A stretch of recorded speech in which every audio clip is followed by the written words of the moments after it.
He is spot on with it. My analysis of the Durham indictment is that Hillary Clinton is Mr. Big in the middle of all this. And so my question would be for Mr. Durham, have you dragged Hillary Clinton in front of your grand jury yet or not?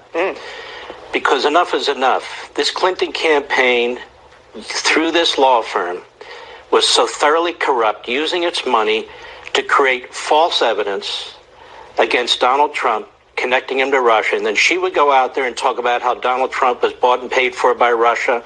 She had Pelosi do it. The Democrats were all tap dancing and pushing the same issue. They're friends in the media. So really, what does this come down to? You hammered it well on the FBI. But Hillary Clinton has always been corrupt. She's always been a liar. And she's still corrupt, and she's still a liar, and she's never been held to account. She needs to be brought in front of the grand jury. That's number one.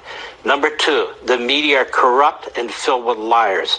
Virtually everybody today in big media pushed this story. Yep. And yet they continue to have their jobs. They should all be losing their jobs. And finally, this law firm.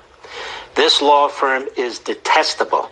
It not only had Sussman as a partner who's now been scrubbed from their website, but has this guy, Mark Elias, who was involved in the dossier and now is involved in a massive dark money network, as Fox has reported, with a bunch of front groups that have raised hundreds of millions of dollars to try to affect the next election the way he and they affected the prior election in 2020. And you know what, Jesse?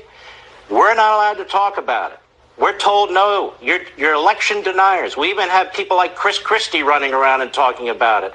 So here we have more than enough evidence to show what Hillary Clinton, the DNC, this law firm, and their favorite lawyer did with hundreds of millions of dollars, lied about Trump, lied about corruption, lied about Russia. For 3 years, this country was dragged through the toilet.